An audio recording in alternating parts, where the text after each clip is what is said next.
연극은 저한테 생활 방식이다. 함께 생활을 하면서 공연을 만드는 지금 일어나는 것과 전혀 다른 게 없다는 게 너무 답답해요. 저랑 같이 작업하는 사람들이 좀 재밌어 할 때 코로나를 뚫고 제 연극을 보러 와주신 관객 여러분께 진심으로 감사드립니다.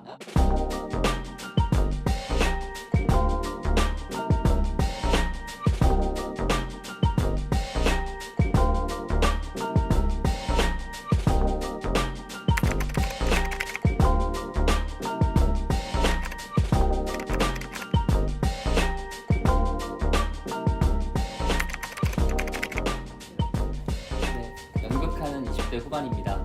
뮤지컬로 처음 연기와 연극을 경험을 하면서 연극을 시작하게 됐습니다. 연기는 내가 하는 행동을 누군가 되게 관심 있게 지켜봐주고 공간에서의 변화를 만든다라는 점이 좀 짜릿한 것 같고요. 연출을 한다는 거는 뭐랄까 말을 하는 것 같아요. 근데 어쨌든 공연이란 게 한 번 약속을 하면은 좀 웬만하면은 끝까지 가야 되는 어떤 그런 성질이 좀 있어서 그런 거를 지켜야 할 때 조금 힘들고, 저랑 같이 작업하는 사람들이 좀 재밌어 할 때 좋아요. 네. 이 단편집은 오해받아온 젊은 생명의 고통과 비탄과 저주의 이름으로 세상에 내놓습니다. 모르겠어요. 심정은 잘 모르겠지만 저한테 중요한 거는 자기 작품에 그 앞에 이러한 문장을 썼다라는 게 오는 것 같아요. 그러니까 어쨌든 자기 작품의 어떤 서두에 이런 말을 쓴 거잖아요. 한탄하는 것도 아니고 투정 부리는 것도 아니고 그렇게 그냥 정말 저주와 비탄, 고통 그런 단어를 이렇게 담백하게 쓸 정도면은 어렴풋이 좀 무게감이 느껴지는 것 같아요. 조금 어떻게 얘기할까? 간단하게 얘기하면 좀 사회적 참사에 대한 공연들을 많이 했던 것 같아요. 그러니까 사회적 참사에 대해서 청년들이 어떤 태도를 취할 수 있는가, 뭐랄까 청년과 사회라는 두 개의 키워드를 가지고 좀 작업을 해오고 있는 것 같아요. 카카오톡 뉴스를 포함해서 뉴스에서 되게 많이 그걸 받았어요. 어쨌든 사회적 참사가 일어나면 뉴스에서 그 소식을 들을 수가 있으니까 지인들과 나누는 얘기에서도 좀 영감을 받고 그렇죠. 지금 상황, 그러니까 뭐 미래 이런 것도 아니고 그냥 현재 지금 상황에서 어떤 문장을 쓰고 싶으신지. 코로나를 뚫고 제 연극을 보러 와주신 관객 여러분께 진심으로 감사드립니다. 이건 뭐 현재 상황이라고 했으니까 뭐랄까요? 시국적. 한국 최초의 근대 여성 작가 김명순. 김명순은 1917년 동인지 청춘의 공모에 단편소설 의심의 소녀가 당선되어 21세의 나이에 등단했습니다. 여성이 문필 활동을 한다는 것은 상상도 하지 못했던 시절, 춘원 이광수는 이 작품을 두고 특출하다며 극찬했습니다. 그녀는 공식적으로 등단한 최초의 여성 작가이자 동인지 창조의 유일한 여성 문인이었습니다. 소설 20편, 시 79편, 수필 15편, 희곡 3편 등 방대한 작품을 남겼으며 보들레르의 시 약의꽃 등을 최초로 번역해 소개한 신여성이었습니다. 하지만 문인으로서 작품 활동은 문학 외적인 스캔들에 가려 제대로 조명받지 못했습니다. 1986년 평양에서 출생한 김명수는 부유한 대지주의 딸로 태어났습니다. 그러나 어머니가 기생이라는 이유로 첩의 딸이라는 차별과 멸시를 받았습니다. 김명수는 성폭력 피해 생존자이기도 했습니다. 일본에서 유학하던 1915년 데이트를 하던 상대인 이응준에게 강간당했습니다.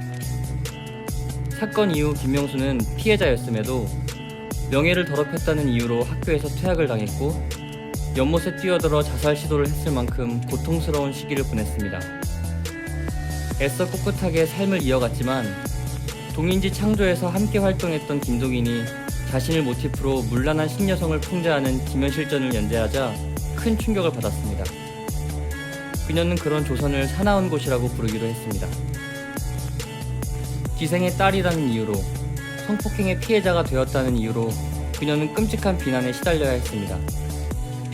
이후 일본으로 떠난 그녀는 아오야마의 정신병원에 수용돼 외롭게 죽음을 맞았습니다. 그럼에도 불구하고 그녀가 남긴 문학은 이러한 고통과 비탄을 넘어서는 것이었습니다. 김명수는 1925년에 여성 작가로서는 최초로 작품집 생명의 과실을 발간하면서 머릿말에 이 단편집은 오해받아온 젊은 생명의 고통과 비탄과 저주의 이름으로 세상에 내놓습니다 라고 고백했습니다. 그녀의 글쓰기는 살아남기 위한 몸부림이자 스스로를 치유하는 방법이었습니다. 1928년 출간한 작품집 애인의 선물에서는 작가로서의 의지를 다지고 희망을 꿈꾸기도 합니다. 또 소설 설레에서는 근대적 개인주의의 이상을 실현한 여성 주인공이 등장합니다. 일반적으로 여성은 예술가가 아닌 예술가의 뮤즈로 존재해왔습니다. 그러나 주인공 나는 비평적 안목을 갖춘 천재 화가로 등장한다는 점에서 근대적 주체는 곧 남성이라는 공식에 균열을 내는 것으로 볼 수 있습니다. 가부장제 사회를 고발하고 여성 해방론을 주장했던 작가 김명순. 그녀는 자신이 받은 상처에 대해 침묵하지 않고 작품을 통해 여성을 차별하는 가부장제에 도전하는 여성 주체를 반복해서 보여주었습니다.